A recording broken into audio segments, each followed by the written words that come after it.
Assalamualaikum, halo Mitra QR, selamat malam semua. Selamat jumpa lagi dalam QR Talk, sebuah forum diskusi praktis tentang organization excellence, leadership, self-development, and collaboration berdasarkan trust and respect untuk tumbuh maju bersama.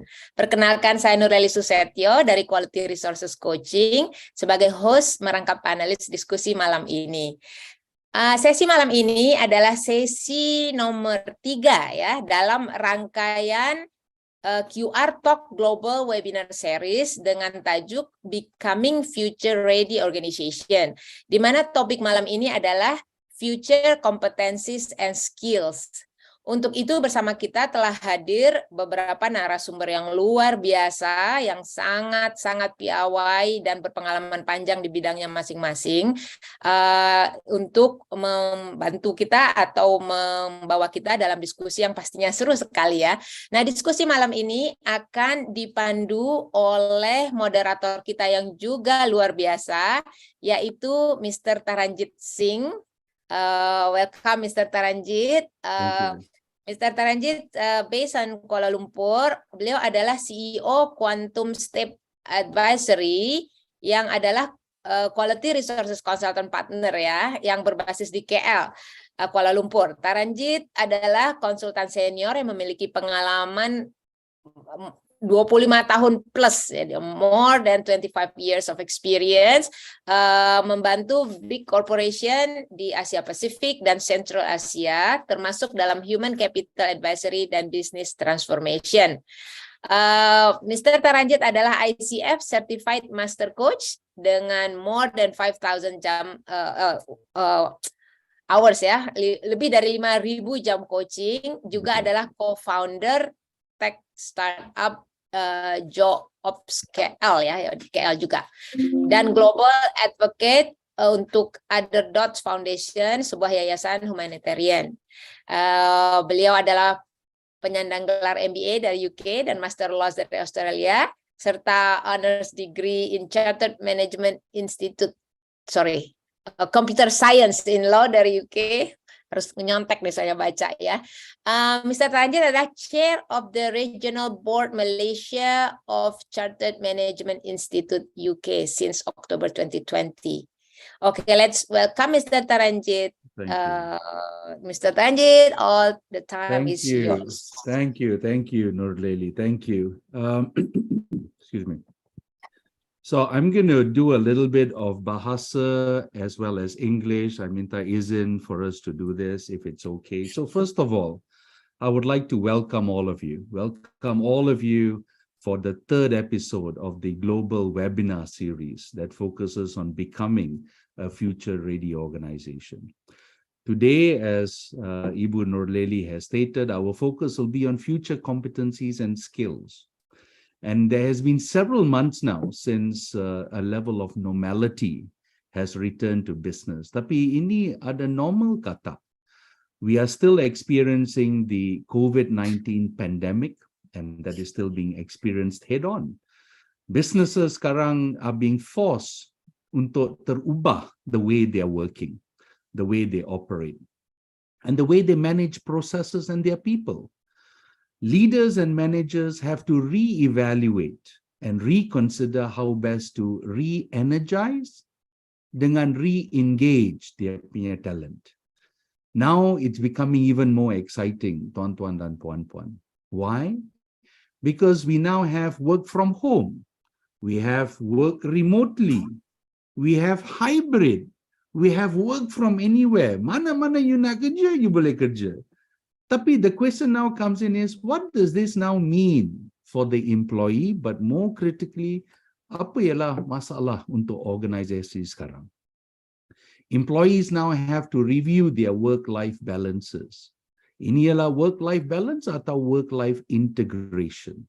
What's the issue there? Their needs at home, their needs at work, and how best to manage their family considerations whilst delivering their very best on the work commitments that they have made to their employers. Students pun are being impacted. The workforce that they're coming out today is very different to when they started their studies 3 tahun dahulu. So with all this in mind, it is timely that QR has come out with this particular topic, which is future competencies and skills. And it is with the changes that are taking place, the question that then comes in is, are there themes that we see? What are the themes that we see playing out? And if so, what could they be? Apa ialah tema dalam ini? What would be the different approaches that we see playing out dalam bahagian Indonesia dengan Malaysia atau Singapura atau APEC as a whole? Importantly, are there changing roles?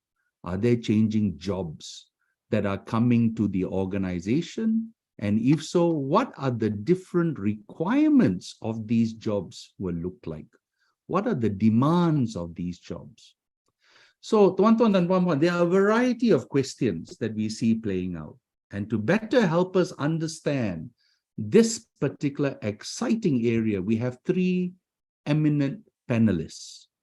They are speakers that I hold in very high regard, and they'll be sharing their thoughts and perspectives. First of all, obviously, is Ibu Nurleli. She is the MD of QR, Quality Resources, who is the host of today's webinar. So, Ibu Nurleli, thank you for having us here. Nurleli started her career in Citibank Indonesia, where she was a service manager with a focus on quality management. And over the time, she's played different areas and different roles within Six Sigma, and subsequently as a VP role in service quality at CIMB Niaga Bank Indonesia. She then led the Islamic banking of Bank Permata, and then she took on the role of executive leadership coach at Maybank Indonesia. And today, Ibu Nurleli will be sharing her thoughts on what she sees will be playing out within the Indonesian talent space. Welcome, Nurleli. Thank you, Tanaja. Thank you. Now, the second person we have at the table is Pak Ivandi Farizal. And Pak Ivandi is the Human Capital Director of Maybank Indonesia. Ivandi started his career in the training and development area with PT Kalbe Pharma. He then went on to take on the country director role in HR at TNT Logistics Indonesia. He also went on to play in the telco space with Nokia and as the head of HR for Indonesia. And subsequently, he assumed the position of HR Director of Indonesia and Southeast Asia for Mondelez, formerly known as Kraft Foods, a fantastic organization there. The past 8 years, 8 tahun sekarang, Pak Ivandi has been the HR Director of Maybank Indonesia, and he has won numerous accolades. If you see his LinkedIn profile, wow, I am very impressed. The type of accolades that he's won for the bank, the teams that he has been leading, and today, Pak Ivandi will be sharing with us the journey that Maybank Indonesia has taken as they manage their talent and as they transformed as a banking services group over the years. How best can we manage the differing expectations that the bank has, and how best can we maintain the type of retention of people within this space? It's a very interesting area. Finally, tuan-tuan dan puan-puan, I have great delight in introducing a very dear friend and a work colleague, Professor Sattar Bhawani. Sattar Bhawani is the CEO of the Disruptive Leadership Institute, Singapore. He's a seasoned board member, a very seasoned leadership development professional with a fabulous track record within not only the public sector, but also the private sector, respectively. He leads the prophetic leadership area within this particular space, and I have tremendous respect for the work that Professor Sattar is doing, the excellent outcomes that he's achieving for his clients. He's a much sought after keynote speaker and a facilitator of a variety of signature leadership programs. Professor Sattar is the executive global coach and has coached many organizations at a top team level, whether it be from the US all the way down to Asia Pacific. He's a prolific writer. You just see his writings on the LinkedIn, you see his writings, and I urge you to please visit the Disruptive Leadership Institute website. There are a tremendous variety of papers that he has written there.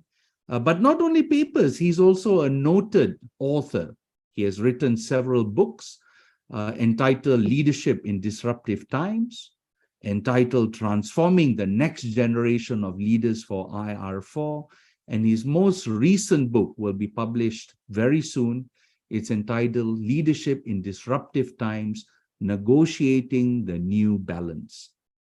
Professor Sattar was the award recipient of the 2019 Executive of the Year for Human Resources Consulting at the Singapore Business Review Management Excellence Awards in 2019. Professor Sattar will be sharing with us some of his thoughts, given his global work, his research, and the fact that he's been involved in this for the past 3 decades. Specifically, he will be looking at what the future holds for us within the talent management space and the skills required for tomorrow.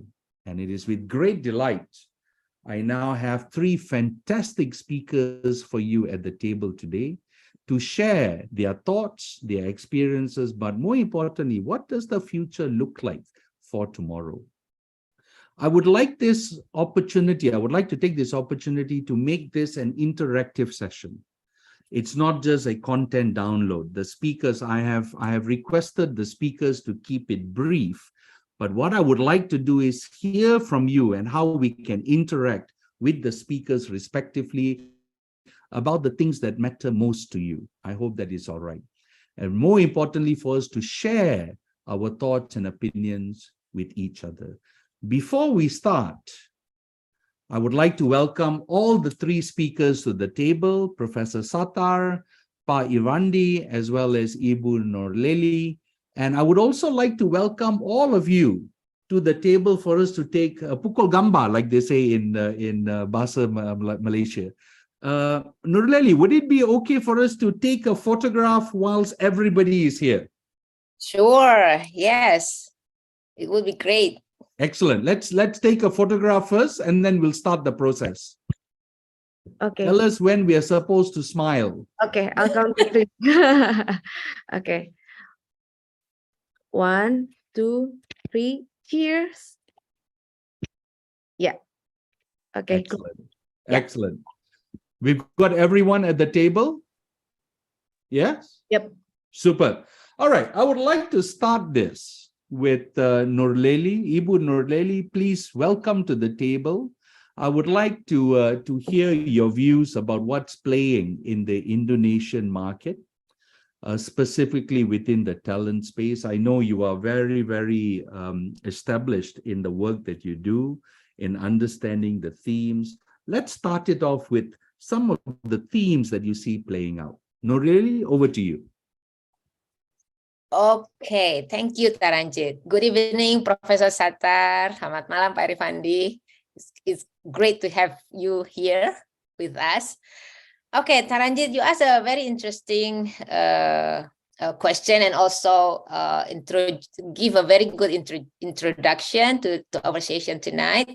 So a lot of things going on and happening in Indonesia, yeah, especially when it comes to social economic topic, which also will relate to the human capital and everything that organization will do in according to it. So, but given the limited time in tonight's discussion, and also to be aligned with our discussion theme of future competencies and skills, I think there are 2 facts in Indonesia socioeconomic landscape that I would be very much interested to look at and would like to share with you all here. Okay, Nabila, can you please? Yeah, okay, next slide. First fact is Indonesia GDP growth that consistently have positive growth in the last 5 quarters after COVID. right? It's put Indonesia in #2 highest GDP growth in Asia Pacific and projected as #6 country with highest GDP growth in the world, which even higher than China.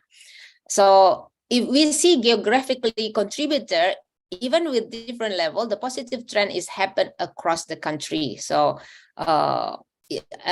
which is a good sign, right? So if we look at the household consumption, which is I believe this is really important for organization to see. I mean, for business organization, yeah. After negative growth in 2020, this year is it saw significant bounce back, even about 10% higher than the stable 5% a year growth before COVID. Many years is around 5%, right? And today is like 5.5%. So I think this fact would mean that we expect to see more business in Indonesia and more consumer spending. That's how I take it. So which is a good news. And the second fact that I would like to see next, Nabila, is consumer behavior, which is very important for business company and organization to understand in order to provide better products and service. We call it the 2018 is e-commerce resurgence, which is there is an England-based organization, survey organization, Merchant Machine, release a list of top 10 countries with fastest e-commerce growth. And it put Indonesia at rank #1 with 78% e-commerce growth in 2018.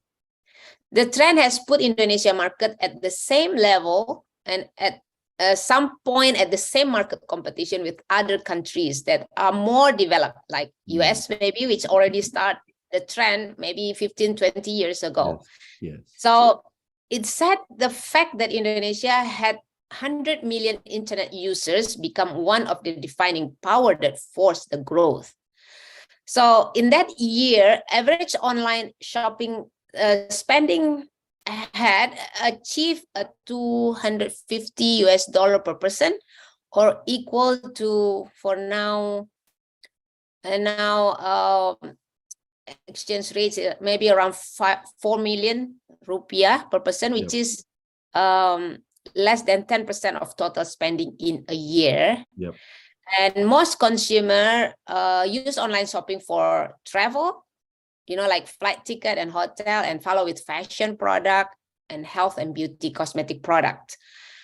Okay, now in 2022, next slide, Nabila.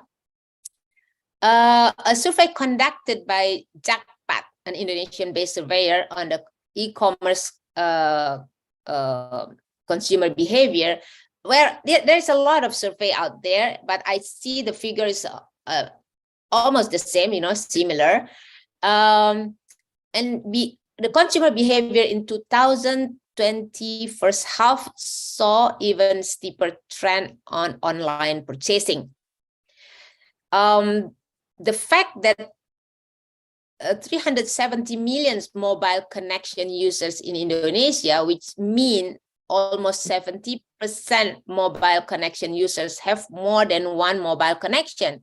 Yes. It's really affect all of the e-commerce things, you know, e-commerce business, because 9 out of 10 respondents shop online. So 90% of respondents of the survey shop online, even though according to Kominfo, a government body, it's only 25% of population that actively do online shopping.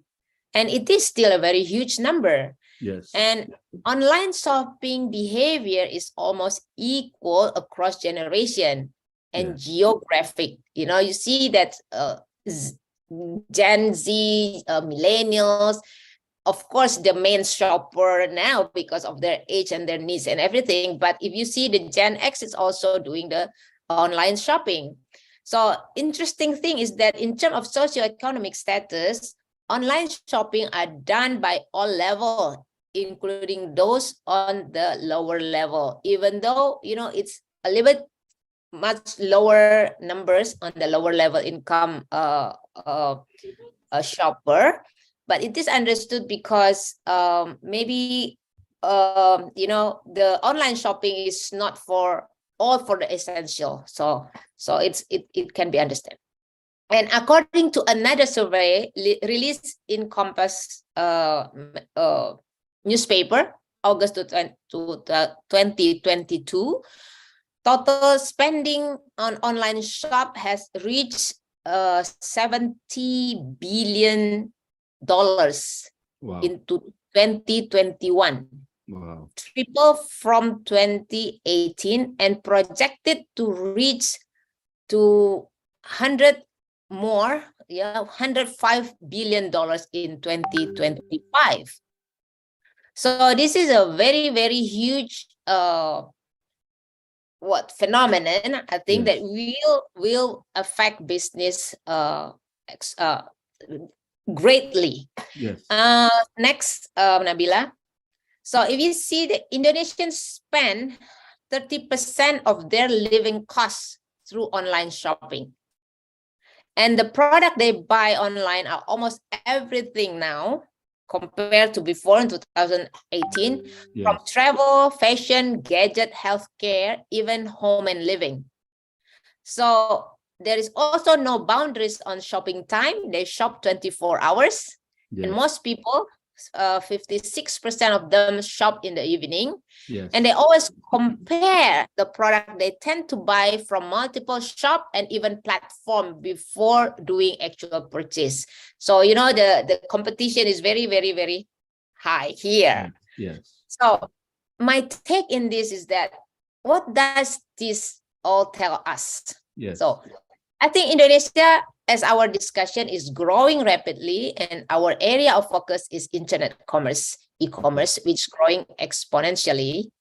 And this now has the implication on how business see themselves, implication on how business model themselves, and lastly, the implication on the type of people and competencies that are required.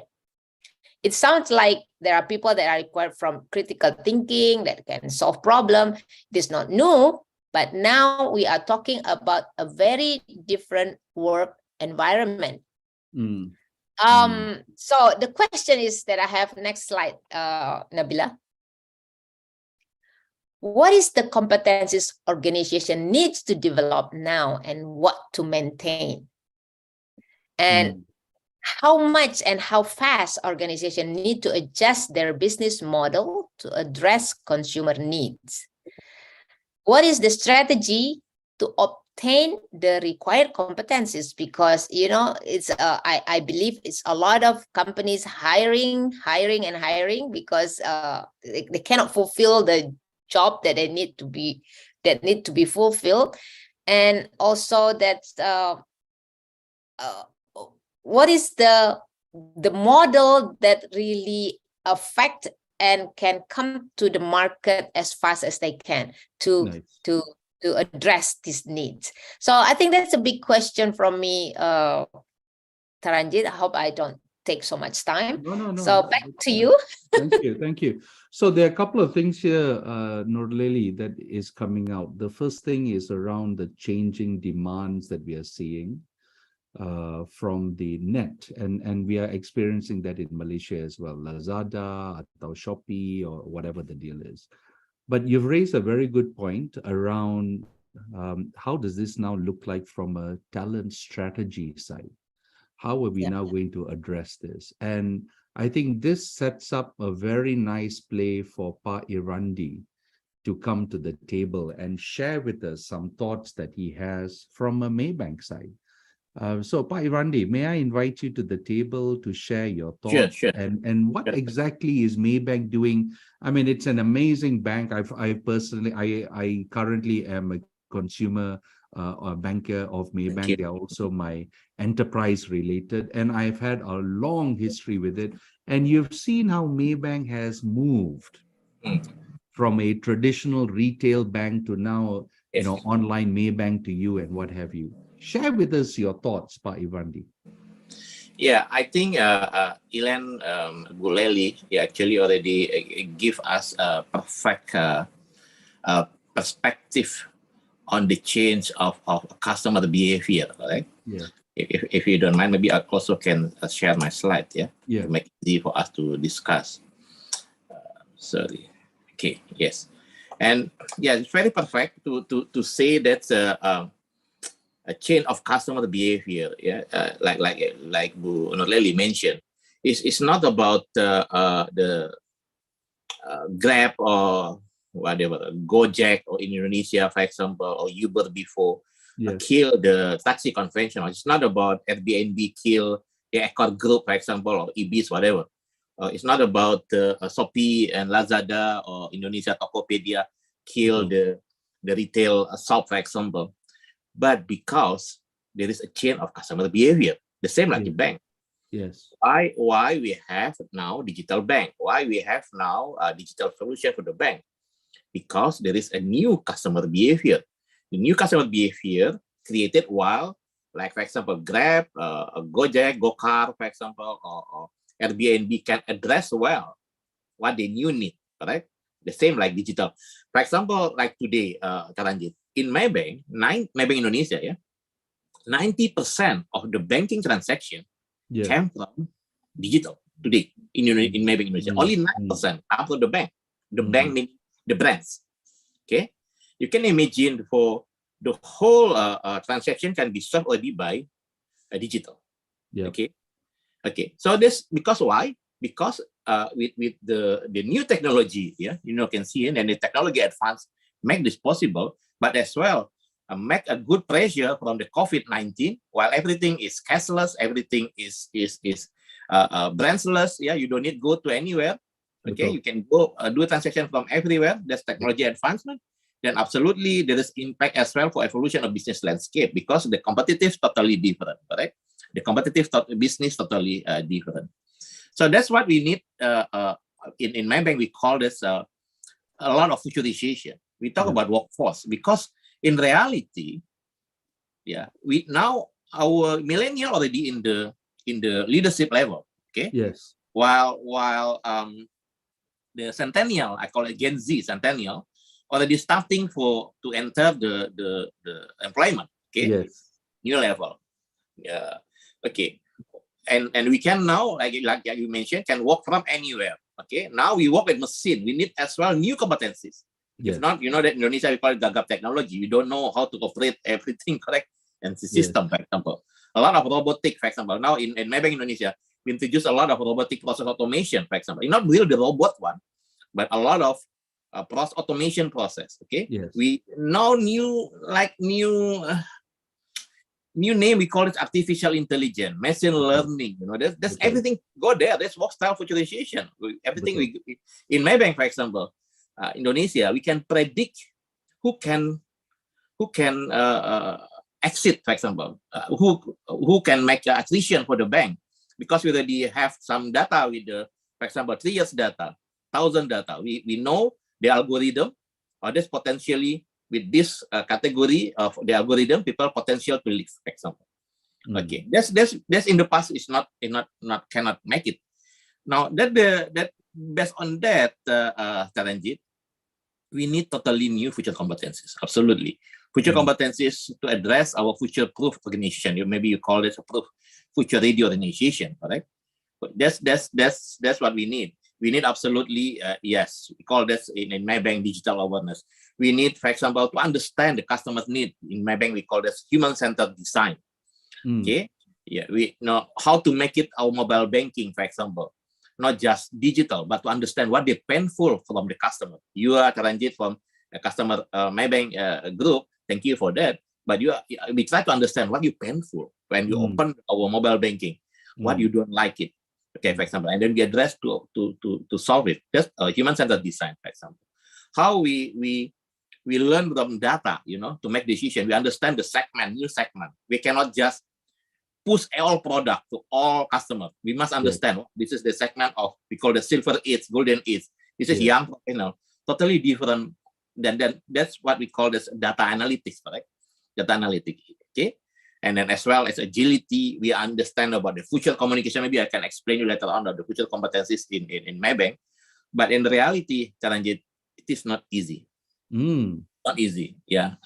If I want to share this in this term as well, the first one, we have big coverage of location. Yeah. Maybank Indonesia have 11,000 of employees, correct? And then absolutely in total in all provinces in Indonesia.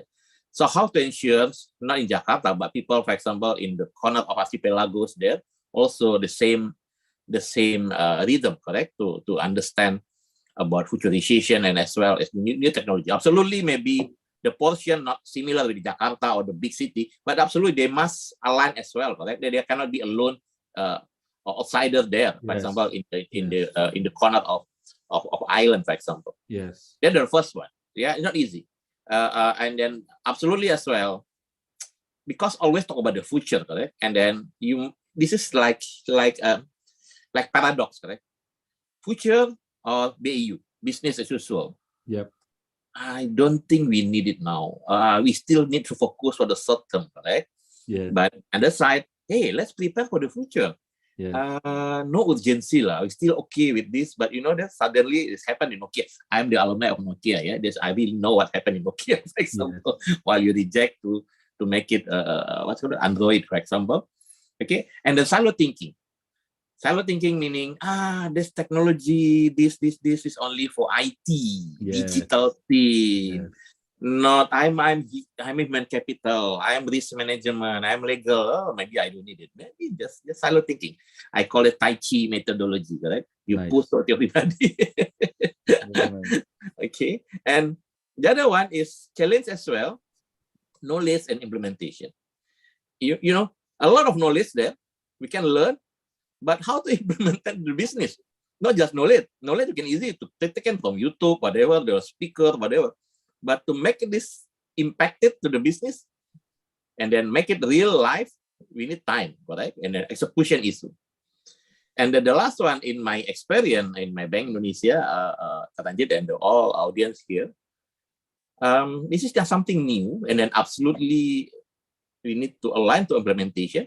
We also need to have the expert practitioner, not expert in knowledge, but expert practitioner. You know, they have already have experience, for example, talking about agility, Scrum, for example. Okay, how to implement this, not just for IT, but for the all process we have. And then what is suitable best practice we can learn. Yeah, we have, the textbook we have a lot, but we want to get it, to learn from other best practice. But it's not easy to find this situation. So meaning, no choice, we must learn from mistake, correct? Yes. We must learn from our experience, and then we try to push this to create the future competency. Maybe that's my first part, Charanjit, to give the view. Okay. For Bu Nurlaily. Thank you. That's fantastic. So thank you, sir. I think two things comes across here in terms of the ability to ensure consistency. Maybank Jakarta, Maybank Bandung, Maybank Jakarta, Maybank. So there's that, and that in my mind is a problem. How do we ensure that there's a level of consistency of skills? Yes. How do we ensure? And I'll be very intrigued to hear, and I'm sure a lot of our members of the audience will be intrigued to hear how do you actually do that? But before we go any further, thank you for that, Pak Irandi. Let's call upon Professor Sattar. Professor Sattar has done tremendous research in this particular area, and I've seen the work that he has done. I've read the books. The books are actually fantastic frameworks for people like myself. I would certainly urge you to have a look at his 3 books in this regard. So, Prof, over to you, sir. What are your thoughts about what we are talking about? Good evening to everyone. Thank you for joining us this session. Thanks, Charanjit, Nurlaily, Pak Irfandi. Well, the title is about future competencies and skills. This is what I have been involved over the last 30 years, especially since 2000, the intensive research since the dot-com bust, and I'll talk a little bit about that. when we talk about future roles and future competencies and skills, but at the end of the day, what is it in for you? The employees, the workers, the organization is to ensure that there are enough talent which will be able to fulfill the specific role for the future of work. The digital-centric role, 90% of the role that you see today are going to disappear. And a lot of them become redundant. Either you upskill, reskill, today, and you will be redundant in 5 to 10 years' time. Now, what do I mean by that? Because as Parifandi talked about some of the revolution that's happening at the workplace. And I think one of the things that you should be asking yourself, so look, how do I prepare for the future? Roles like data scientist, roles like digital knowledge manager, roles like data analytic specialist, interactive metaverse developer, hybrid content manager, social marketing, interactive manager. All these roles, you don't hear that, but they are already happening in the US. Company like Procter & Gamble, my client company like GE, Boeing, British Petroleum, ExxonMobil, company like in Thailand, PTT, the petroleum entity. In Malaysia, Petronas is trying very hard, and also for CIMB to a lesser extent. But we have many other companies in Europe. Daimler-Benz, which the parent company of what we call the Mercedes-Benz. They are all right now already in that space. So let me start. Can I have the slide, please? Yes. Or maybe I can. No worries. There we go. It's on. Okay. So the theme, the title, the theme of this series of webinar by Quality Resources is called Future Competency and Skills. So my sessions are going to be very controversial. I'm telling you now, both leaders, managers, employees, develop these new skills or perish. You'll be made redundant. So listen very carefully, and work that I've done globally, published, and today is my books are being accepted in universities all over the world. For example, in Harvard Business School, MIT, Stanford, all these leading universities are using it as part of the MBA program to prepare leaders of the future. So I'm going to talk about that. And my work encompasses globally. I work very closely with my team in the US, and of course, in Asia Pacific. I work with a lot of associate coaches, consultants who work with C-suite. I only work with C-suite. These are CEO and direct report in terms of developing for the knowledge-driven, digital-centric or VUCA-driven world, future of work. Okay. So next, all my work are published in the work. In 2000, I was doing a lot of white paper. Then I decided to consolidate in 2019, the first book, the one in the middle called Transforming the Next Generation for IR 4.0 or Industry 4.0, looking at specific skills, competency that is required to survive in 4.0, Industry 4.0. And then subsequently in 2000, a year later, I came out with a book called Leadership Disruptive Time because of COVID and digital transformation is being accelerated because of COVID. What it takes for organization, both private, public sector, government agency, non-profit, to be able to survive in a post-pandemic. And then over the last 1 year, since November last year until now, I've been involved in looking at research globally. What are the disruptive competency? What are the crises? The behaviors that leaders need to demonstrate during crisis by interviewing over 500 of CEOs, C-suite leaders worldwide. And that is going to be published in the book, Extreme Right. It's called depending where you're looking at it, the Leadership Disruptive Time, Negotiating a New Balance. That will be out. It's supposed to be out November, but it will be out in January because of the latest research that I'm going to put in. It was published on the 29th of September in New York, which I'm going to share with you. And you can get all the information from the Disruptive Leadership website that you see there on the slide. Going there, there are a lot of free resources. I put it up because I want to share the knowledge. Next slide, please. Next slide, please. So, in the 2023 book, January, so the critical skills and competency required for the future, for success at the workplace, I extract this for you. And you can see very clearly, technological development, which is revolutionary. We look at technology innovation, disruptive innovation. It's going to continue. The development of AI, artificial intelligence, machine learning, robotization, a lot of data analytics, huge data. You look at what Google has set up the worldwide, all the data centers throughout the world. And Singapore is one of the countries that Google decided to invest, beside the US, of course, and Ireland. And they have put in data. Everything that you type on Google, be very careful, everything is captured. Every single thing they own. Many people don't understand when you use Google, when you use Facebook, we use LinkedIn, a lot of things, the fine print, that everything, the photo that you put up, everything belongs to them. And be careful. So there's a lot of huge data, and this is going to drive the future success. So what is happening because of this, as part Irfan mentioned, and also Taranjit in his previous session, the webinar, talk about the different competencies, and which is why we're going to go into deeper. This competency model has to change.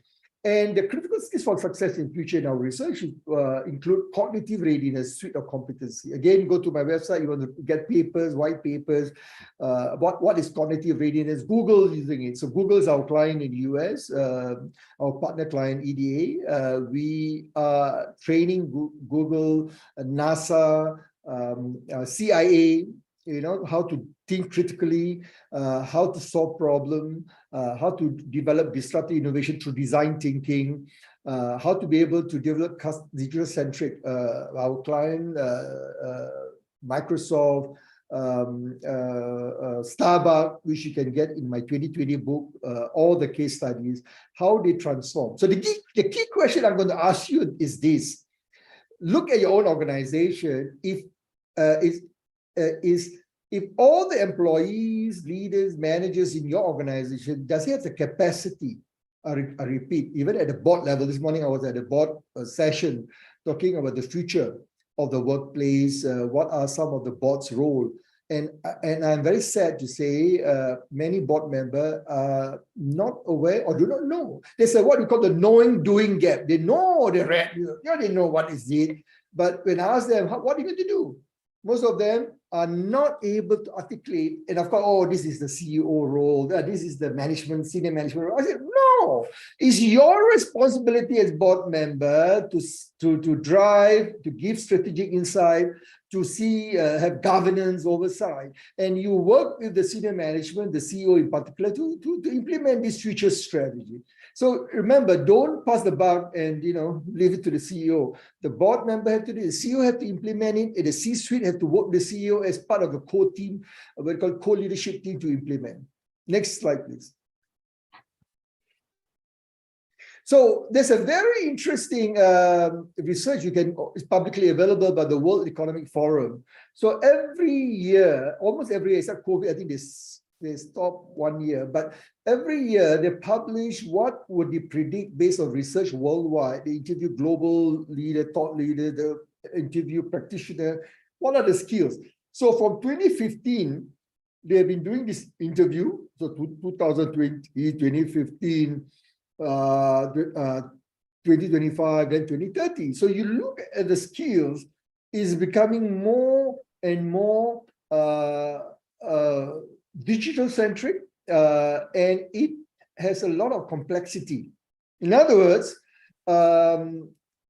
competency like complex problem solving, critical thinking analysis. You look at the 2025, okay, these are the analytical thinking innovation, disruptive. Look at number 4, number 3, complex problem solving, critical thinking. Then you look at 2030, then look forward. In about 8 years' time, what will be critical for success? Judgment decision making, because you need to make decisions, because you cannot leave it to a robot. Yeah, but you need to program, you need to make decisions. Yeah, robotic process automation like DBS Bank, in my case study in the 2020 book, Piyush Gupta, the CEO, implementing the digital transformation plan. And the simplest thing that bank can do, I don't know about Maybank, is RPA. I work with one of the largest worldwide insurance company, and how everything is all digitized. Yeah, So that, but you need to make the decision where to go, where to invest. Then, of course, the rest you can read there, deductive reasoning, complex problem solving, and monitoring system. So you don't see those emotional intelligence and all these soft skills. It's not that they're not important. Let me repeat, they are important because you deal with robots. You still need to develop a relationship. You still need to have empathy to solve problem or customer problem, to develop customer centricity like Starbucks or Microsoft. You need to have empathetic listening, which the CEO of Microsoft, Satya Nadella, in my book, I mentioned very clearly. And he's the best example of a global leader who has transformed Microsoft. Forget about Bill Gates, forget about Steve Ballmer, the first two CEO. He's the guy, the person who revolutionized Microsoft today to turn around to be the best organization in the world. From a market capitalization, the largest market cap. And how he does it is about people, PPT, people over process and technology. Put your people first. And process and technology are enablers. These are not important. I'm not saying not important at all, but in relative to the people, get your talent right, get the skills and competency, develop them, equip them, then they can execute the digital transformation strategy.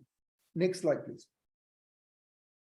So the 2020, over 20 years of research since 2000, the dot-com bust. So I'm looking at some of the competitors, but dot-com bust is interesting. The bubble, the dot-com bubble because of a lot of startup overvaluation, in March 2020, sorry, March 2000, 1 year before the September 11, a lot of companies gone bust. But it's not really global crisis because it affects mostly the startup. And then I go look at September 11, then looking at the global GFC, which are all these are crises. I get involved in the crisis since 1984, the first oil crisis. 76, I was leaving school, but the 84 there was an oil crisis.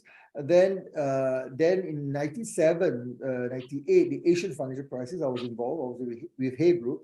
Then I was in Boston with Forum, Financial Times, FT Knowledge, where we looked at the September 11. I was in the US. Then we looked at the global financial crisis. I was with DBM Global, looking at how the GFC has transformed not only the financial sector and the rest.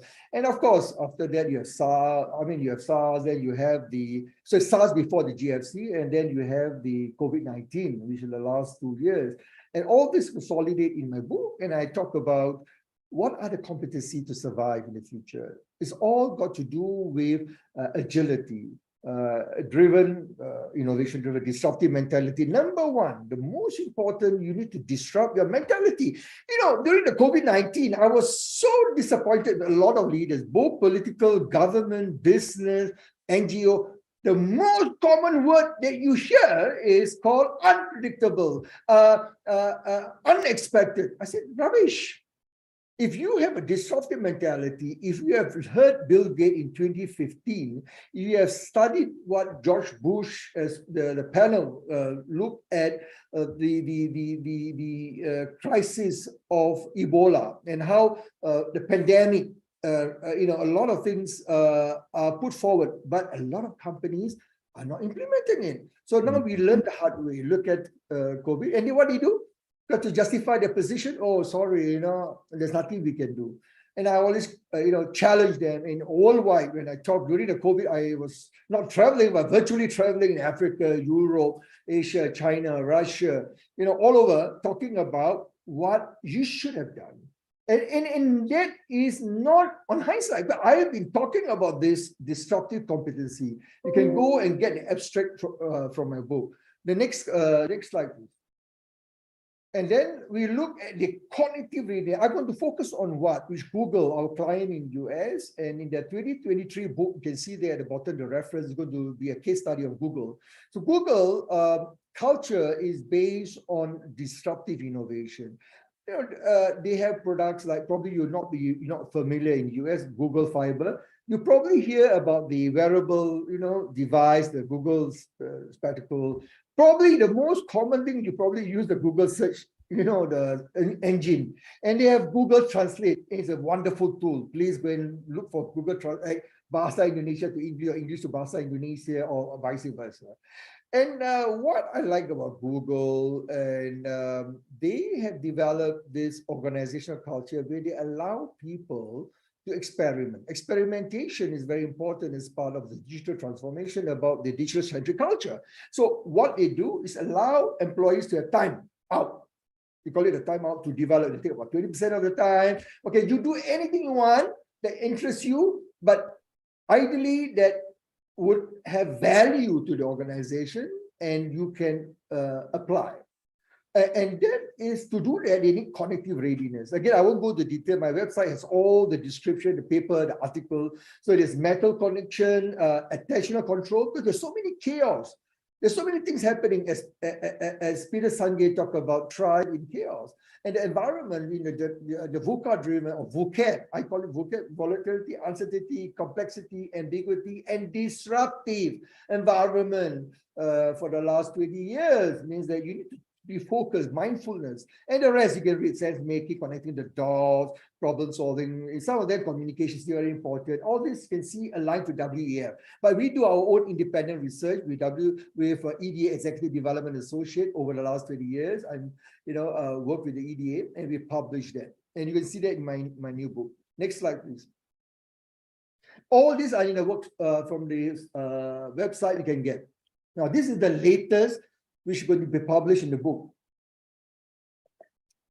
So I look at, actually I started looking this, my role in Hay Group in 1997, 96, 97, 99. So I was looking at the crisis. So interestingly, when I joined Hay, we were in the Asian financial crisis. So looking at the Thai, start from Thailand, Thai baht, and then spread to Indonesia, revolutionized Indonesia to what it is, the fall of President Suharto, and revolutionized many countries in Asia, and change of government. And then we have, of course, as I said, after that, the dot-com bubble, then you have the September 11, 2001, September 11, 2001. Then you have the GFC 2008, 2009. So if you look at it, and then there's a snapshot for all the four crises in one single, at the bottom, there is a Singaporean guide. So I can tell you, you look at all the impact, example, a case study of Singapore, the GDP, and almost all the economic crisis, almost all the financial crisis leads to economic recession and leads to fall in GDP, and that affects unemployment rate, inflationary rate, and is what we are going through. And if you look at future crises, be prepared. They're going to be a huge financial crisis, and analysts, of course, the US government is trying to, address the concern, but I believe there will be a slowdown. The US over the last two quarters, first quarter, second quarter, July, end of July, the report by the US Treasury, the Fed Reserve Bank has published the quarter to quarter, and there are 2 quarters of negative growth. So what it means, technical recession. Yeah. Now, whether it will come out, I'm not sure, because of the situation with the Ukraine-Russian war, the geopolitical, the global world order that we see today is going to impact. And that will affect Indonesia, Malaysia, Singapore. Look at the currency, how the US has strengthened. Singapore will be unique because of the monetary authority of Singapore, with the de facto central bank, decided to strengthen the Singapore dollar. But you look at the rupiah against the US, Malaysian dollar against US is dramatic, strengthening of the US dollar. So be prepared. Inflation is high. What does it mean? These are signs that a global crisis is coming, and it's possible. It's possible by early next year, end of this year, early next year, you're going to see that.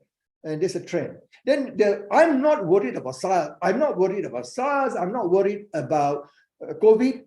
For the last 20 years, I've been talking about avian flu. Many of you may not be aware, this is far much more disaster. It's going to be a huge disaster. I think March this year in US, there's a huge crisis. The bird flu or H5N1. Of course, China, Vietnam, the news, they try to cull all the chickens and, the turkey, whatever, all the different. Now, I'm very worried because this is highly transmissible. Yeah. And you see, you can transmit to bird, there's a lot of scenario. And I was part of the Singapore volunteer. We have this task force, advisory task force in 2010. I was, we were anticipating. There was in Vietnam, China, but that you may migrate, because the birds can bring it. Yes. And this is serious. Many people are not giving attention. So I'm telling you, when you go to WHO website, you can look at this. Go to US CDC website, Center for Disease Control. Look at this, the data. Look at the Chinese government, and this is very controversial. They do not reveal a lot. In my book, 2020 book, I mentioned this. In March 2020, there were 33 variants. I repeat, January 26, there was a Wuhan crisis, the lockdown in Hubei province. In March, 2 months later, 33 variant in China was found and was published in the Lancet magazine in the UK, the British medical journal. But the Chinese government did not inform the WHO, and they still deny that the virus of the nCoV-SARS-2 or nSARS-CoV-2 or nCoV-SARS-2, I can't remember, comes from China. Yeah. But this is, and then the last one, I'm very concerned. Besides the future world order, look at the geopolitical, the South China Sea conflict. The Chinese, that Xi Jinping now being elected to the third term, he is very strong. He said, you're going to use the military power to take over Taiwan. You're going to use our power to show the US that the South China Sea is ours. The word China, the South China Sea, he said the word China, tell you that this is and they are going to defend. We have countries like Brunei, Malaysia, Vietnam, Indonesia, many countries contesting, except Singapore, we have no claim. But many countries in Southeast Asia is claiming the resource rich materials in the South China Sea, and they have built, and the Chinese have built many islands to put the flag. And the American response is to go in there to poke and try to make things, and then the US 7th Fleet travels from Singapore to Tokyo, pass through the South China Sea, and I've been on board one of the nuclear submarine called USS Ronald Reagan. I was invited by the US government as a guest when I was the chairman of the American Chamber, and I was huge. I look at the phenomenal US power. And China is not there. Economically, China will take over US in terms of geopolitical in the next 10 years. But China cannot take over the superior military power because, and as of now, they only have 2 aircraft carriers, the Li Naoxing, and you have another one which is refurbished. The US have more than 100 over aircraft carrier and cruisers, and to support the worldwide global order. Will China compete? And I think in 20 years' time, yes, China will be militarily and will surpass, and this is my research. And lastly, and something that many people do not talk about, the net carbon zero, the ESG is going to be the biggest disruptor. It's going to hugely impact. How do companies transform their business processes, the supply chain, to be able to conform to net zero carbon? How do you ensure the carbon dioxide emission, gas emission is going to be controlled? And a lot in the Paris climate, and then also in Ireland, last year, countries have committed to manage this. India, for the first time, India, America, China, I'm not sure that they fulfill, rectified by their parliament or their state politburo. I'm not sure, but many of the other countries has confirmed that they're going to do that, and this is going to disrupt business. So in my 2023 book, I'm going to talk about this carbon, global geopolitical, how do you prepare for future crisis, financial crisis. So there are a lot of, and I will share with you for the first time, the result. The last slide will be, the next slide is the last slide, I think. Sure. So this, the outcome of all what I just talked about the last 5 minutes is this slide. So you need to look at it. Can you move next slide, please? Next 2 slides is very critical. So on the 29th of September 2022, which is about less than a month ago in New York, we published the research about the crisis model. Again, I'm not going to go into detail. You go to my website, disruptiveleadership.institute, you can get all the detail. And I spoke at a global webinar hosted out of Canada and Medina in Saudi Arabia, because the director was based there. It was a global webinar, and it was 1st October I introduced this. What is the future competency? Communication is important, empathetic listening. So don't be fooled by the disruptive digital that, oh no, soft skills. It is important. How do you communicate? How do you adapt? How do you communicate your strategy to your team during disruptive time? Resilience, very important. Compassion, intelligence using the data analytics, AI. Shift your mental model, adopt a growth mindset to be able to see positive thinking, be inspiring, build trust, and lastly, set the recovery path. Where do we go from here? How do you get there? So again, I'm not going to detail, read in my, I'm giving all this free in the book. I mean, the framework you can read in my website. Last slide, please. So my question is to all of you is this. And at the end of my 30 years of research, I came out with the L.E.A.D.E.R model, which will be in January 2023, will be published. You are the first audience in the world going to see this, because it just completed on Monday. So how do you prepare for the next structure? Number one, let me tell you this. If you're not leveraging on organizational learning, you are doomed to fail. You need to learn, unlearn, relearn. Everyone from the board, the CEO, C-suite, middle managers, supervisor, frontline, everyone need to learn, unlearn, relearn. Number two, embed a innovation-driven organizational culture. Do experimentation, adopt design thinking to transform your organization to be future-centric, digital-centric, and customer at the center of whatever you do. Third one, A, is foster organizational agility, resilience to be able to transform as the change is impacted, as the disruption, the ESG, the net carbon zero, look at global order. And when the recession hit you, you need to maneuver. You need to move to the new business model. How do you do it quickly? Learn from the failure during COVID.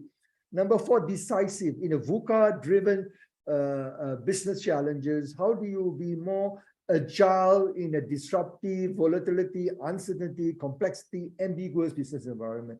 E, empathy, as I said, is important because you cannot do away with soft skills. I disagree with a lot of, because I look at Microsoft, how successful Satya Nadella, the CEO, says very clearly, empathy is a cornerstone of our strategy. If you don't have the heart to be able to articulate, you don't have the heart, the people and the customer at the center of the strategy, you are doomed to fail. And lastly, remember this PPT, not PowerPoint.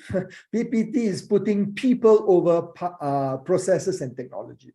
Always focus on the people. It's the people that make it happen. It's the people who drive the strength. It's the people who are going to make it happen, not the process, not the technology. These are enablers. You can get consultants, but you cannot get a consultant to do the job, because the people who knows the culture, the people are the one going to make it happen. That's it. I think this is the very last good. one.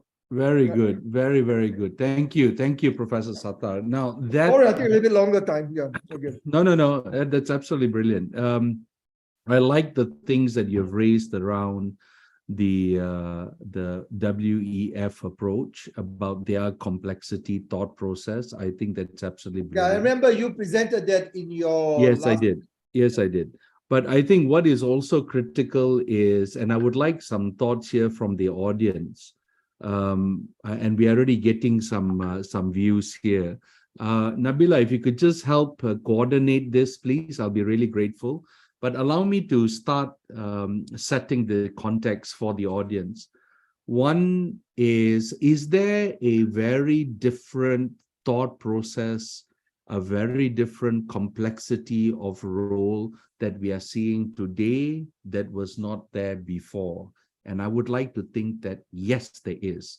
Jobs are changing, role complexities are changing. We have jobs that we've never had before. So let's not talk about competencies from a technical side, whether it be RPA, whether it be AI, leave that. Let's talk about competencies from a managerial and leadership side. is there a fundamental difference in the way it used to be yesterday to the way it's coming in tomorrow? And I would like to think that although the competencies remain the same in terms of their wordings, the definition is now changing because the basis on which they are based on is also evolving. That's what I am taking away from these discussions. I like Professor Sattar's crisis framework and the leaders framework. I think that's absolutely spot on. What are the questions that are being asked? May I ask Nabila, could you help me with the questions, please? What's playing out here? Appreciate how you elaborate forward looking at the next generation competencies, and this is from DSK and the trend about global crisis. But we understand in major population in Southeast Asia or ASEAN countries, how disruptive is the impact of social behavior and industrial re-engineering towards zero carbon, since the leaders are in the driving seats?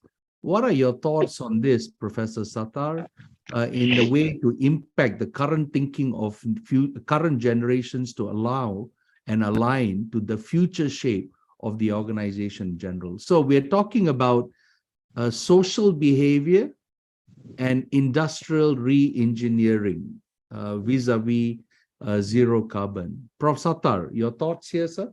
Yeah, and I think, sorry, DSK, I'm not sure, I cannot see the photo. It's probably one of my contact. The initial, anyway, this is a very good question. Now, when I do the interview for the 2023 book, when I talk about ESG, net carbon zero, many people say, look, Prof, are you sure that this is going to be a concern? Because of businesses, right now they are surviving. They're worried about, can we survive? The board is talking about the future is about sustainability. Now, I'm saying that may not be our generation, but the next 20, 30, 40 years, when I think we need to mute everyone else. Can we mute everyone else? But this disrupting my feedback.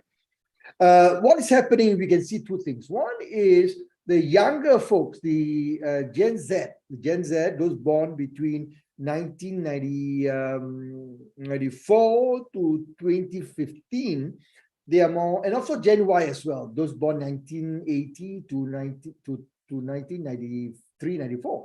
So these two groups, Gen Y and Gen Z, they are more inclined, they appreciate, they understand.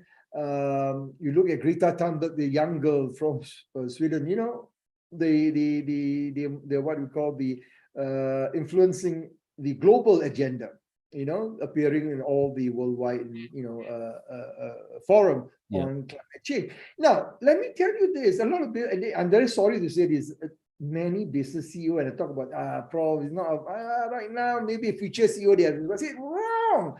It's your fiduciary role, it's your responsibility to think it now, like what PTT in Thailand is doing, what Petronas, what GlaxoSmithKline, GSK, what Procter & Gamble, is a responsibility of the current leadership to start thinking, is the political will of the government to put in place infrastructure. So, but I agree with this question. I mean, the DSK here asking is, how do you deal with this disruptive social behavior? People are still not accepting the need to do this, because I blame the political leader who are not able to articulate and clearly demonstrate what is the in for me as a voter, as a resident, as a citizen.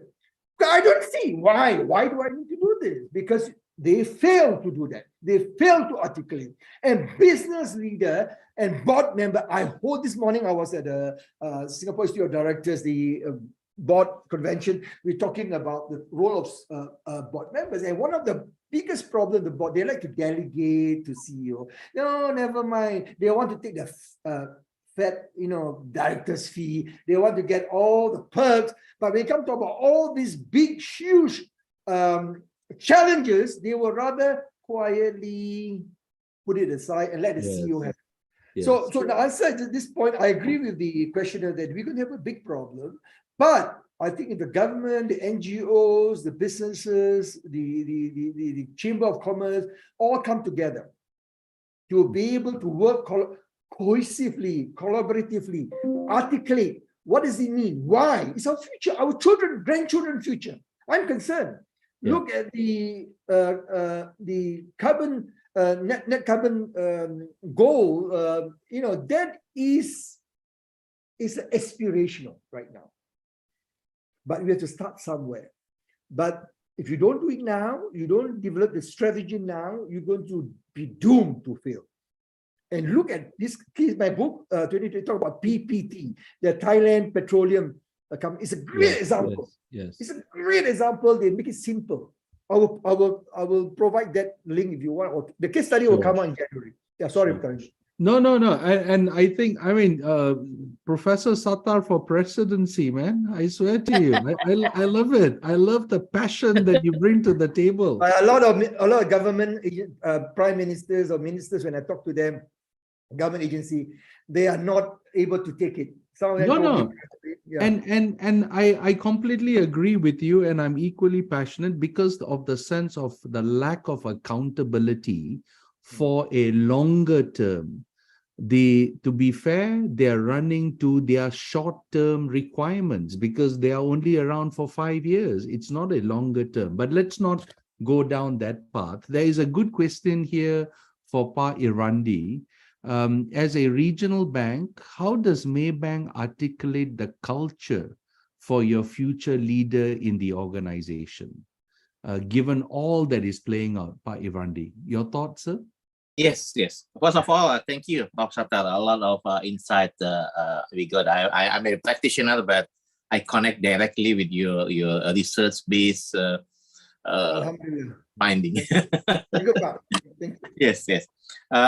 But answering DSK question, yes, talking about culture, like Prof. Sattar mentioned before. Maybe the culture not change. The culture meaning is because we have the culture in my bank, our value is tiger, correct? Teamwork, integrity, growth, excellence, efficiency, relationship. But the definition can be different. Meaning, in the past, for example, teamwork is just talking about how we work together, correct? But teamwork now can be like collaboration, correct? Agility. This can be not the principles not change. The principles not change, but how we articulate the culture for the next future leader can be different. You know what I mean? That's basically what we are moving on that on the culture.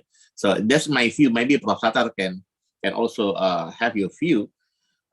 Sometimes while organization change, technology impacted our organization. Sometimes we try to forget, we try to eliminate our belief, our our key principle in organization. In my view, maybe it should not be like that, but should be updated with the relevant, should be relevant with the new one.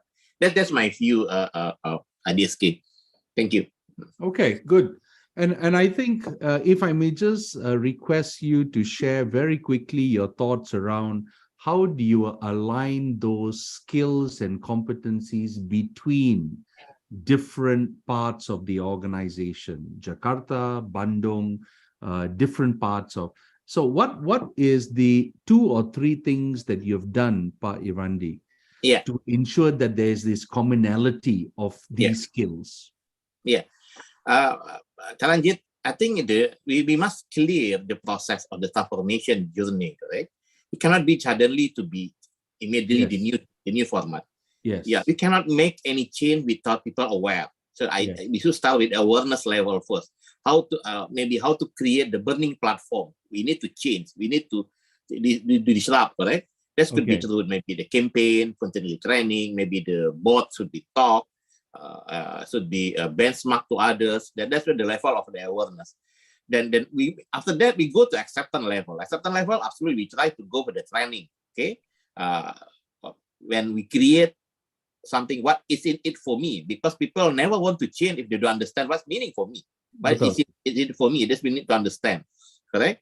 And then we can align with our company structure, practice, system, SOP, product, and service, absolutely all practices must be aligned. Then the second level of awareness, acceptance, and then we go to the next stage. The next stage is the enforcement. Absolutely, while our KPI, the scorecard, we try to reward as well as award, and absolutely the key one for the change is storytelling. Make it a success story. Nice. Make it success storytelling. Then this is go to the next stage. Is talking about behavior, talking about change. Okay, and then we cannot just change immediately. Suddenly we want to change, and then immediately people have absolutely have a resistance for the change. Yes, they must understand what is it for me for this change. Okay, then I think the key one, Charanjit. Excellent, excellent. I love it, and I think you've hit the entire SARA curve. Yes. Like so it's absolutely brilliant. Thank you, sir. Now we have a question from Pak Muhammad Zafir, and this is addressed to Prof. Sattar. Sir, mentioned about the crisis model, and that was brought up, which raises the importance in future despite technological advancements and the digital age. What are some of the methods we can improve on and build such skills that you use in the crisis framework and take it beyond that threshold? Prof. Sattar? Thanks, Zafir, for the question. I think there are many methods. One of the things that I really encourage organizations to adopt is experimentation. To be able to have disruptive innovation, to be able to create a culture that is future-centric, customer-centric, you need to go back to the basics. And I was invited by Sam Dabi early this year to talk about exactly this. How do you look at the plantation industry? How do you allow the organization to be future-centric? So I recommended experimentation, helping people to understand, and you need to empower them, give them the flexibility to try out. That's what Google does very successfully, Microsoft does very successfully, and Procter & Gamble, among others. So that's the one. But most companies say, look, it's a very risky, we have very little resources. If you're going to allow them to play, trial, and then if it doesn't work, then we lose all the resources. So it's about mindset shift. So this is where DBS Bank is fantastic. Piyush Gupta, the CEO, decided when he came in 2009 after the financial crisis, he replaced Jackson Tan, the previous CEO, and he revolutionized. Go to the board and said, look, we need to prepare. The future is no more in retail banking. The future is looking at how the mobile is going to transform. We look at the platform company like Alibaba. Look at company like in US, Amazon plus the Alibaba, I forgot Alibaba. Tencent. Sorry? Tencent?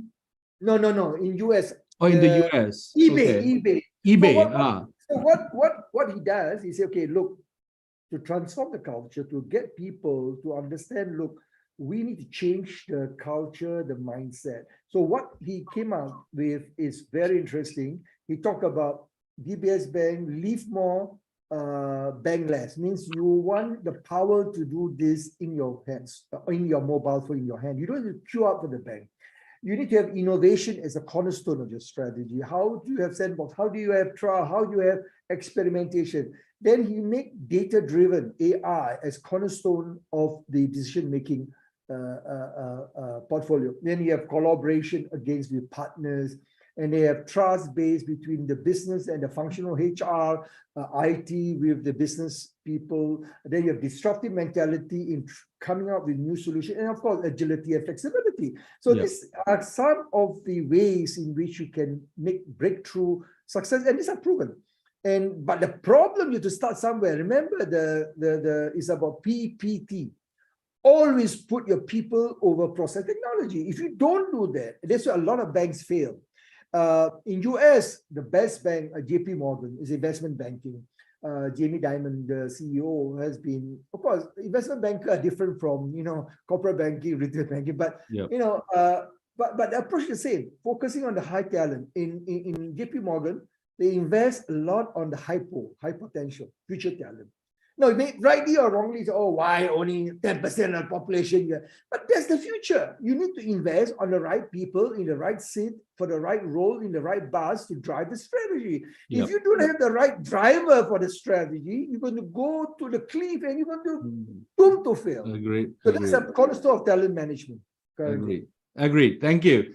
All right. So I'm cognizant of time. We've got another 5 minutes. I think there's another question here, which is quite a nice one around the metaverse.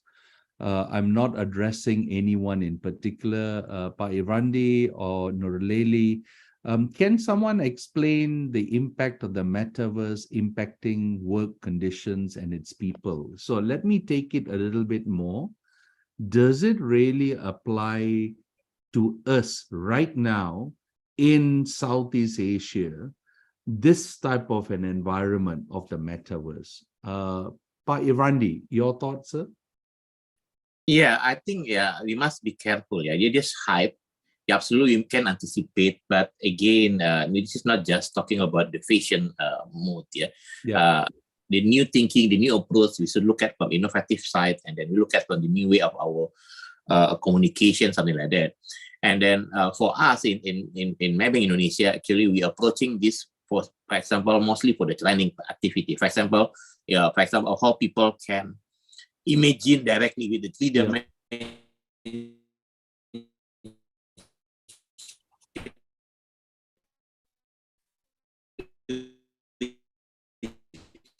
reality to meet the type of a customer on this. Okay. Taranjit? Pak Irvandi, your audio is broken up. Pak Irvandi? If I can Yes, add on. yes. Okay. Ya, oke. Yes, maybe. Alright. Boleh diulang Pak Irvandi, tadi nggak kedengeran, tadi broken. Okay, sorry. No, because so far I think it's be careful of the profession mode, but actually at the time being in my bank, we try to using for the training activity to make it simple. People can imagine directly the reality to make it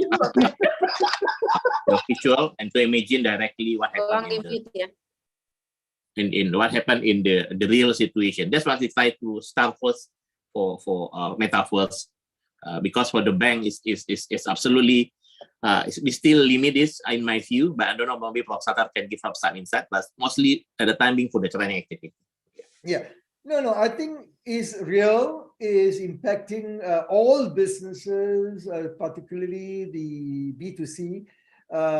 In my 2023 book, there is a chapter on technological innovation, disruption, where I will talk about metaverse. Let me give you, I was talking to a young CEO, lady CEO. So she asked me this question, what is exactly metaverse? Everybody talk about it. Actually, there's no single unified definition of what is metaverse. They're still debating. Let me give you a scenario. A Gen Z manager in about, I would say about 5 to 10 years down the road, maybe closer to 8 to 10 years, maybe not 5, because we're still trying to recover from the pandemic. But let's say today is 2022, maybe by 2030, you're going to see this scenario. A young lady just awake, early in the morning, awake from the bed. She will place herself, put her foot down, and she'll be able to have a device that will be able to look at her physiology, look at all the body, the metrics, look at whatever BMI, whatever ladies like to measure. Then you open up the wardrobe. When you open up the wardrobe, she can visualize, wow, then you have Alexa, or you have, the digital voice assistant, they're different. Google have Apple, all different have different digital voice, which tell you, okay, Alexa, tell me what will be the weather today, what will be more suitable. So then they come out, oh yeah, then they have a hologram of themselves wearing clothing which is suitable for that time of the year. So then they will ask themselves, okay, so now I'm going to have a meeting, start trying, and it's all on hologram. They visually look, oh, okay, the 4D dimension Then you put on the clothing and you can try out. So what happened is she's looking at herself, the actual clothing that she's want to put on has a digital component, because that is you wear the hologram, and that will tell you, okay, well, should I wear red, blue, should I wear a mini skirt, should I wear blah, blah, blah. So you can look at it and then how the outfit look like in the virtual world, whether the lipstick, what color should I wear. She's not even gone to the bathroom, but she can see herself how she's going to look like because of this metaverse technological platform. And then she can really feel, oh, how am I going to meet this evening? I'm going to meet my husband or my boyfriend or my lover, whatever. Or I'm going to meet my parents. So how will I need to bring another spare clothes? So you can envision all within minutes. And so it may look like sci-fi the way I describe it. It may look like pretty dystopic, but the reality is this: we have to envision what the future looks like for our customers, for our client, how decision is going to make. It's a very positive view. Now, I believe I have a very optimistic view of the future, and I believe we have to recognize and accept that is the future. Now, if you do not embrace, you do not put it in your organization, the strategy of putting all this disruptive technology in play, you're going to lose your competitive advantage.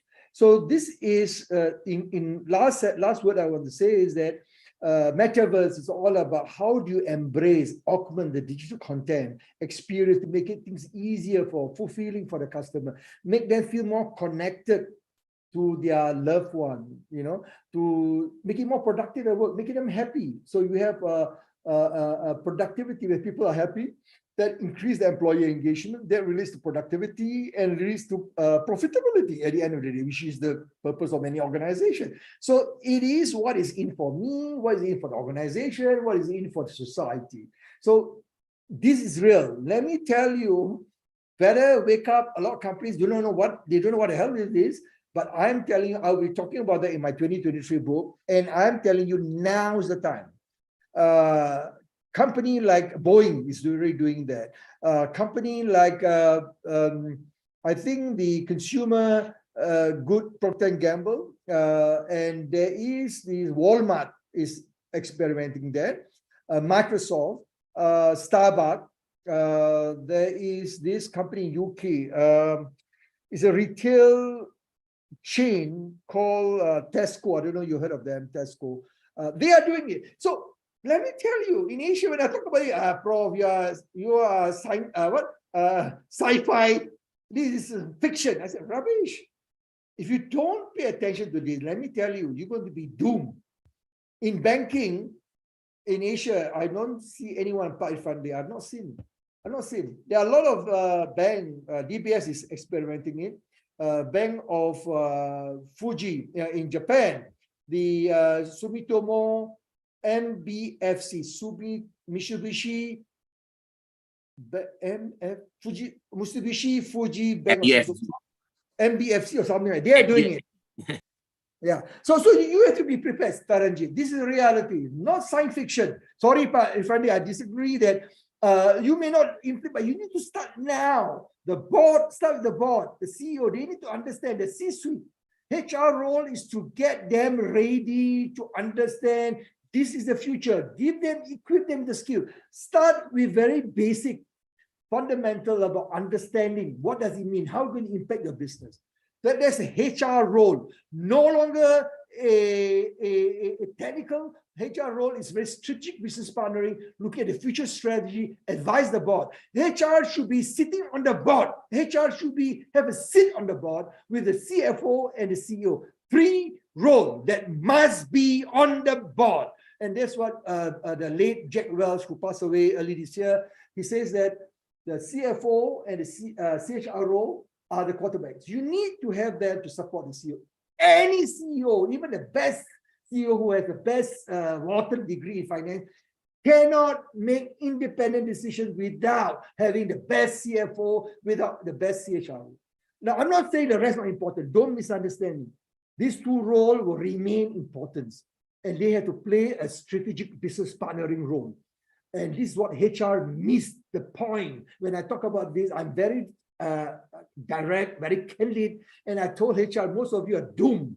Most of them will not have a job because they do not understand their role. And this is where I was talking about 30 years of experience.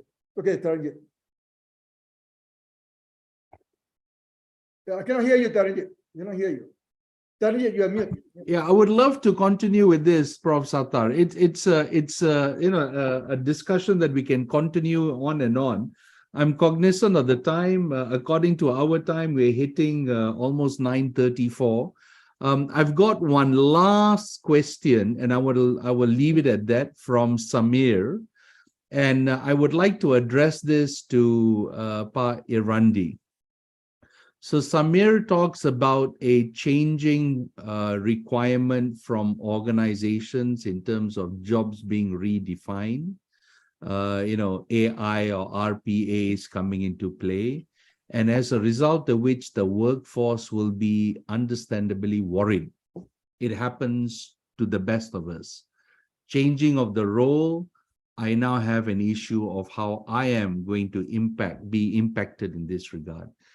And Prof. Sattar mentioned, if we are not learning, relearning, chances are we'll be left away. So I absolutely agree with that. The question is, as leaders, what can we do to allay the fear of this paradigm shift? And what can we do to explore the ways to reduce this attrition? Pa Irandi, I would like you to address this last question for the evening. I think this happened in the bank. Is this digital change the way of the bank, right? Branchless, okay. The branch is not longer relevant. People can do everything, transaction of the bank from everywhere. So the meaning, for example, we totally aware our teller role, our customer service roles totally is totally changed. And then absolutely, like Prof. Sattar mentioned, the leader absolutely must have the clear direction for the people. We should upskill them, we should reskill them, and then they can move to another role. Because in the reality, based on the World Economic Forum mentioned as well, yes, we lost some job, but we create a new job. Yes. And absolutely, we need to develop people for option for the new role.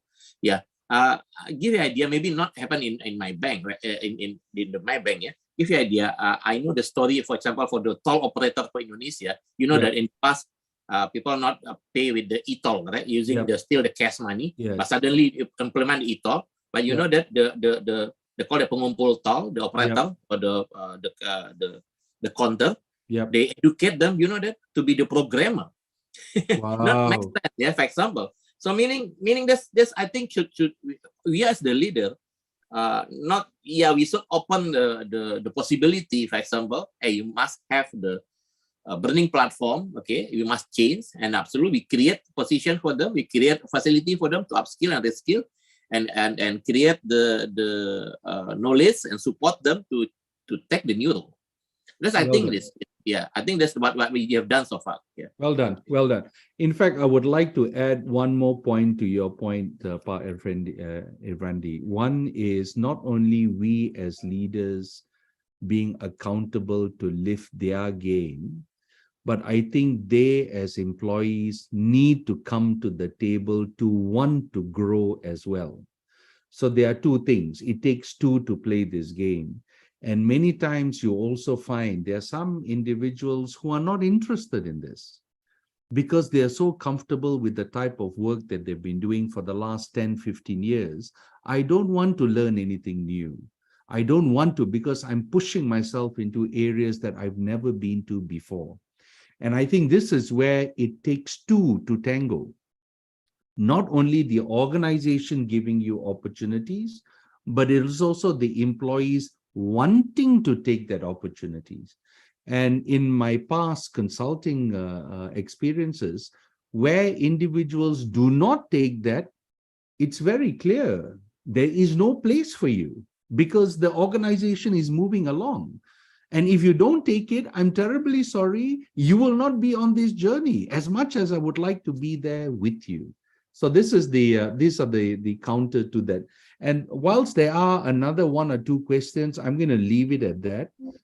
We have passed the 39-minute right now. I would like to thank everyone around the table, specifically our key speakers, Professor Sattar, Pak Ivandi, as well as Ibu Nurleli, for their absolutely brilliant insights that they've provided. I would like to thank all of you for your time to be here as long as you have. And more importantly, the questions that you have asked has been very, very meaningful for me personally. On behalf of QR, I would like to also thank you and hope to see you in the next session that is being planned very, very soon. Nabila, may I pass this back to you, Nabila? Yeah, of course. Thank you, Taranjit. Yeah. So how would we like to end, Nabila? Can we take a picture first, Taranjit? Of course. With Of all course. participants, yes. May I request for all the participants to on their videos, please, Or the the video camera, cams. please. Yeah. Yeah. Okay.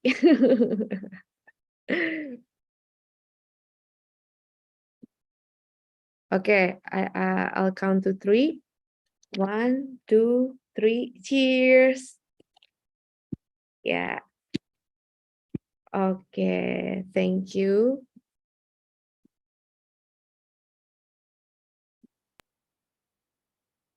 Ya, oke, baik, Mitra QR. Berakhir sudah diskusi kita malam ini. Kami ucapkan terima kasih kepada narasumber dan Mitra QR yang sudah menghadiri acara ini.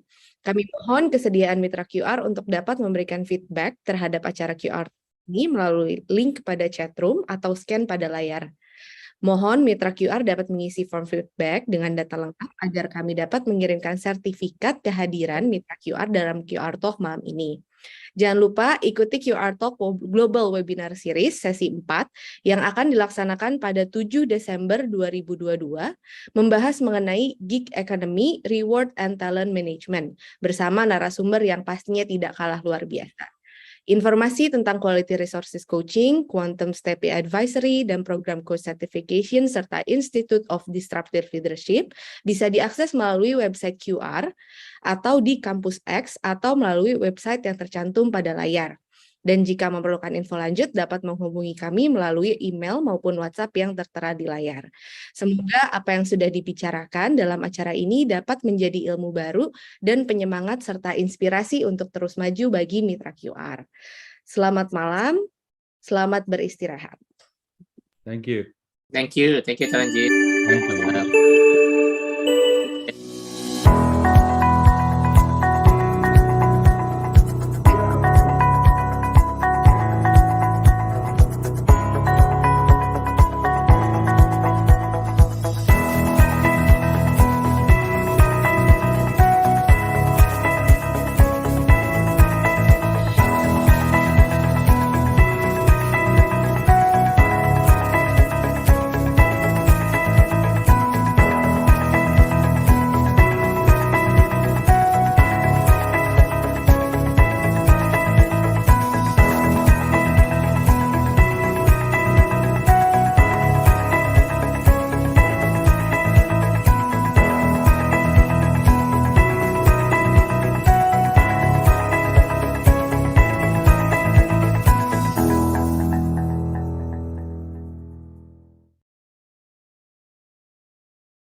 Thank you all. I will be signing off now. Thank you, Professor Sattar.